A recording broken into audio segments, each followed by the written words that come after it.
Kanchipuram వకుడా silk నాణ్యత మా ప్రాధాన్యత. మదీనాగూడ, మియాపూర్, హైదరాబాద్ లో త్వరలో శుభారంభం.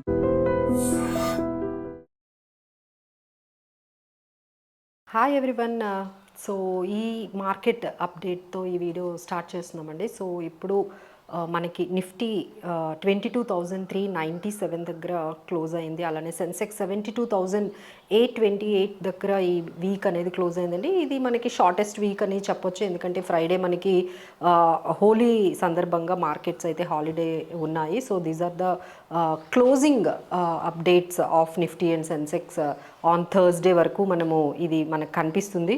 సో ఈ మార్కెట్ ఈ టైంలో మనం చూసుకున్నట్లయితే ఈ 22,000 23,000 మధ్యలోనే మార్కెట్స్ ట్రేడ్ అవుతున్నట్టుగా కనిపిస్తున్నాయండి. మనకి నిఫ్టీ సపోర్ట్ లెవెల్స్ అయితే 22,200 అండ్ మనకి రెసిస్టెన్స్ లెవెల్స్ అయితే 22,700 దగ్గర medium term resistance and support levels అయితే కనపడుతున్నాయి. సో మిక్స్డ్గా ఉన్నాయండి. అంటే ఇన్ఫర్మేషన్ నెక్స్ట్ వీక్కి మనం చూసుకున్నట్లయితే ఫస్ట్ మనం what is the positive inputs మనకి స్టాక్ మార్కెట్స్ కానీ ఎకానమిక్ కానీ చూసుకున్నట్లయితే ఇన్ఫ్లేషన్ అయితే మనకి 7 month లోలో మనకి ఇన్ఫర్మేషన్ అయితే వచ్చిందండి. సో డేటా అయితే మనకి 3.6% ఫిబ్రవరిలో మనకి ఈ ఇన్ఫ్లేషన్ డేటా అనేది మనకి వచ్చింది. So that is very good news అండి.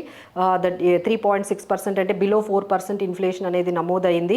అలానే ఇండస్ట్రియల్ యాక్టివిటీ 8 month హై వరకు వెళ్ళిందండి. ఐఐఐపి ఫిగర్స్ అంటారు. సో అది 5% వరకు వచ్చింది. సో దీన్ని బట్టి మనం చూసుకుంటే ఇండస్ట్రియల్ యాక్టివిటీ ఎక్కువ అవ్వడము, ఇన్ఫ్లేషన్ తక్కువ అవ్వడము, ఇవన్నీ కూడా స్ట్రాంగ్ ఎకనామిక్ గ్రోత్కి మనకి సపోర్టివ్గా కనిపిస్తుందండి. సో ఇది బిగ్గెస్ట్ గుడ్ న్యూస్ అని చెప్పొచ్చు. సో ఎప్పుడైతే ఇన్ఫ్లేషన్ తగ్గిందో మనకి ఇమీడియట్గా నెక్స్ట్ ఆర్బీఐ రెపో రేట్ కూడా తగ్గించే అవకాశాలు ఎక్కువగా కనిపిస్తున్నాయి. సో ఇవన్నీ కూడా ఫ్యూచర్లో మనకి మార్కెట్కి సపోర్టివ్గానే ఉండే ఇన్ఫర్మేషన్ అండి. అలానే క్రూడ్ ఆయిల్ కూడా బిలో $70 అంటే $69 కూడా వచ్చేసింది.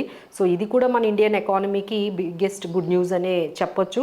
సో ఇవన్నీ కూడా పాజిటివ్ న్యూస్ అయితే మరి నెగిటివ్ న్యూస్ ఏముంది మార్కెట్లో అంటే we will start with Trump tariffs. మనకి అనుకున్నట్టుగా March 12th ఆయన స్టార్ట్ చేసేసారండి. యుఎస్ కెనడా బోర్డర్ దగ్గర అయితే ఆల్రెడీ కార్గో హాల్ట్ చేయటం కానీ, లేకపోతే న్యూ టారిఫ్స్ని స్టార్ట్ చేయటం కానీ, లేకపోతే మనకి ఈ కొన్ని షిప్మెంట్స్ క్యాన్సిల్ చేయడము, మళ్ళీ రీఆర్గనైజ్ చేయడము, లాజిస్టిక్ ప్రాబ్లమ్స్ అయితే ఆల్రెడీ మనకి అరైజ్ అయితే అయిపోయాయండి. దీనివల్ల మనకి కొంచెం ఈ యుఎస్ బేస్ చేసుకొని ప్రయారిటైజ్ చేసుకొని ట్రంప్ తీసుకుంటున్న ఈ అడ్మినిస్ట్రేషన్ పాలసీస్ ఏవైతే ఉన్నాయో అది కంపల్సరీ కొంచెం మనకి నెగిటివ్గానే కనిపిస్తున్నాయండి. మనకి టారిఫ్స్ అయితే అనుకున్నట్లుగా ఏప్రిల్లో మనకి స్టార్ట్ అవుతున్నాయి. అదే మనకి కెనడాలో అయితే అనుకున్నట్లుగా March 12th స్టార్ట్ అయిపోయాయి. సో ఇది మనకి కొంచెం బ్యాడ్ న్యూస్గా కనిపిస్తుంది. ఇంకా one more bad news what we are tracking is IndusInd bank. మీరు గమనించే ఉంటారు, ఇండస్ఇండ్ బ్యాంక్ షేర్స్ అయితే ఆల్మోస్ట్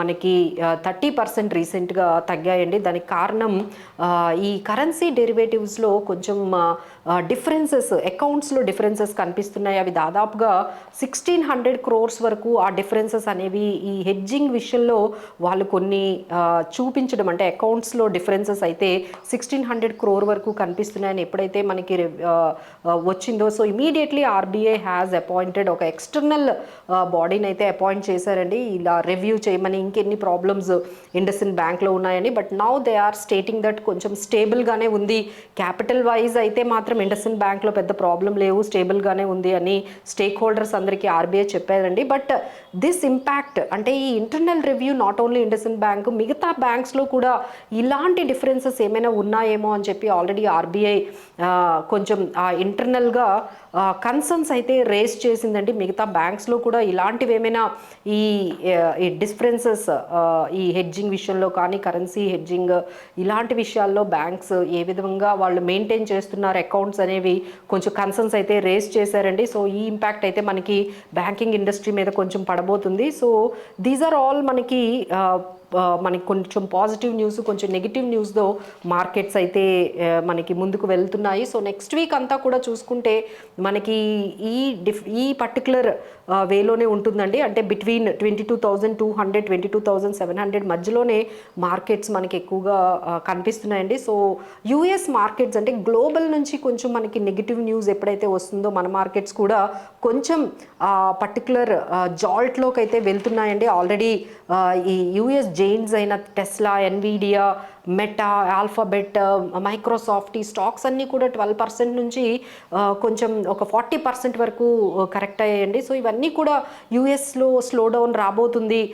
యూఎస్ ఎస్పెషల్లీ ఐటీ కంపెనీస్లో కొంచెం ఈ రెసిషన్ కానీ స్లో డౌన్ కానీ స్పెండింగ్ కానీ తగ్గబోతుంది అనే ఆ న్యూస్ అయితే కొంచెం ఐటీ కంపెనీస్ని మనకు కొంచెం డ్రాగ్ చేస్తున్నాయండి. So this is what is అంటే గ్లోబల్ ఎకానమీ నుంచి వచ్చే ఈ ట్రంప్ టారిఫ్స్ నుంచి వచ్చే నెగిటివ్ న్యూస్ కనిపిస్తుంది. ఒకవైపు పాజిటివ్ న్యూస్ అయితే మనకి ఇన్ఫ్లేషన్ అండ్ ఐఐపి డేటా అయితే మాత్రము స్ట్రాంగ్గా ఉందండి. So this is all going to impact for the next week, but it will be between 22,000 to 23,000. So ఇలాంటి టైంలో ఎవరైనా కొన్ని లార్జ్ క్యాప్ స్టాక్స్ తీసుకోవాలి, లేదు అంటే కొన్ని సెక్టార్స్ని పికప్ చేసుకోవాలి అనుకుంటే ఎలాంటివి తీసుకోవచ్చు?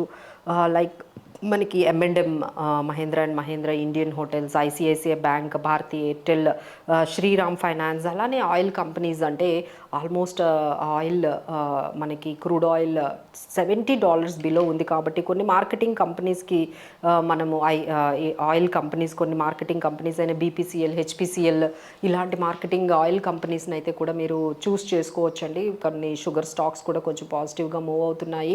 కొన్ని ఎన్బిఎఫ్సిస్ అంటే లైక్ మనకి ఈ రేట్ కట్స్ మేబీ ఫ్యూచర్లో ఉండబోతున్నాయి అనేది క్లియర్గా మనకు కనిపిస్తుందండి. ఎందుకంటే ఇన్ఫ్లేషన్ ఎప్పుడైతే మనకి చాలా వరకు మనకి బిలో 4%, 3.6% వరకు వచ్చేసిందో, సో ఇమీడియట్లీ ఆర్బీఐ అయితే కొంచెం రేట్ కట్స్ అయితే మనకి మనకి ఫ్యూచర్లో అంటే నెక్స్ట్ 1-2 మంత్స్లో మనకి ఈ రేట్ కట్ అనేది ఉండబోతుంది. సో మీరు ఇలాంటి రిలేటెడ్ మనకి రేట్ కట్ సెన్సిటివ్ అయిన బ్యాంకింగ్ స్టాక్స్ అయిన ఎన్బిఎఫ్సిస్, తర్వాత మనకి కొన్ని ప్రైవేట్ బ్యాంక్స్ అయిన ఐసిఐసిఐ బ్యాంక్, హెచ్డిఎఫ్సి బ్యాంక్ ఇలాంటి కొన్ని స్టాక్స్లో అయితే మీరు ఇన్వెస్ట్ చేసుకోవచ్చండి.